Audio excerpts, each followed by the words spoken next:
नमस्कार दोस्तों, एक बार फिर से वेलकम है आपका मेरे चैनल पर। आप सभी कैसे हो? आई होप बहुत ही अच्छे होंगे, मस्त होंगे, स्वस्थ होंगे। मैं भी बहुत अच्छे से हूँ। तो आज की हमारी जो मोटिवेशनल स्टोरी है वो है अभिमान। तो प्लीज वीडियो को बिना स्किप किए पूरा देखें और अगर वीडियो अच्छी लगे तो वीडियो लाइक करें, चैनल सब्सक्राइब करें। एक बार एक आदमी था, उसको बहुत अभिमान था अपने आप पर कि अगर मैं काम ना करूं तो मेरे घर वाले भूखे मर जाएंगे।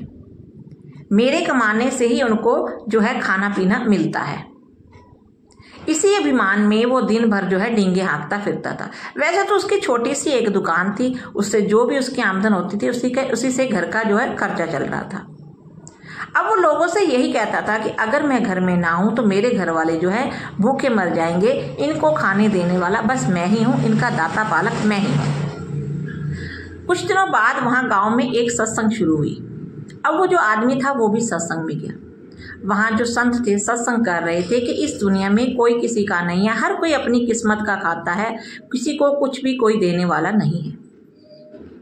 अब उस आदमी ने भी ये बात सुनी। वो सोचने लगा कि ऐसे कैसे हो सकता है, मैं कमाता हूं तभी मेरे घर वाले खाते हैं, तो सब अपनी किस्मत का कैसे खा रहे हैं। अब वो इस बात को सोचते हुए घर आ गया। सारी रात वो इसी सोच में रहा। अगले दिन फिर सत्संग हुई, वो फिर सत्संग में गया। अगले दिन संत फिर यही बात समझा रहे थे कि कोई किसी का नहीं है, किसी के बिना कोई काम नहीं रुकते। हम ये अभिमान जो है व्यर्थ ही करते हैं। ये समाज, ये परिवार, सब कुछ इसी तरह चलता रहेगा, कोई किसी के लिए नहीं ठहरता। अब उस आदमी ने सोचा कि मैं कमाता हूं तभी मेरे घर का खर्चा चलता है, फिर ये महात्मा जी ऐसा क्यों कह रहे हैं। सत्संग खत्म होने के बाद वो जो है आदमी था महात्मा जी के पास गया और बोला, महाराज जी आप जो वचन कर रहे हैं कि ये दुनिया किसी के लिए नहीं ठहरती, सब कुछ अपने आप चलता रहता है, हर कोई अपने भाग्य का खाता है, लेकिन मैं जो काम करता हूँ उसी से जो शाम को पैसा आता है उसी से हमारे घर में खाना आता है, तो मेरे घर वाले इसमें क्या करते हैं।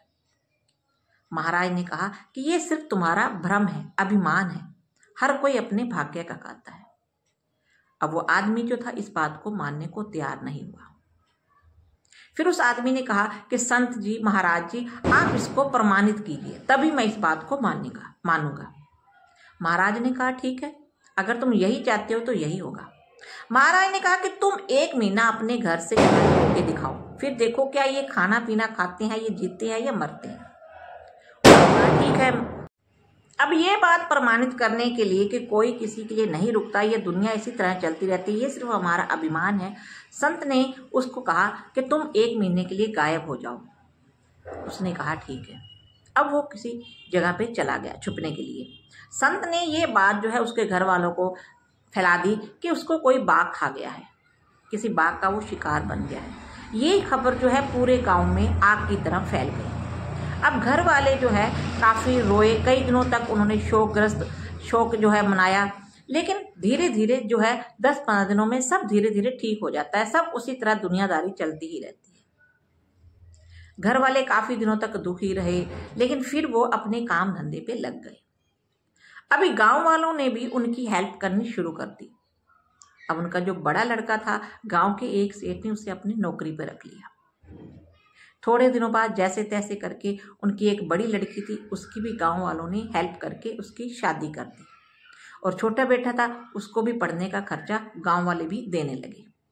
इसी तरह दिन बीतते गए, लेकिन जो है कुछ भी नहीं रुका, सब खाना पीना दुनियादारी सब इसी तरह चलती रही।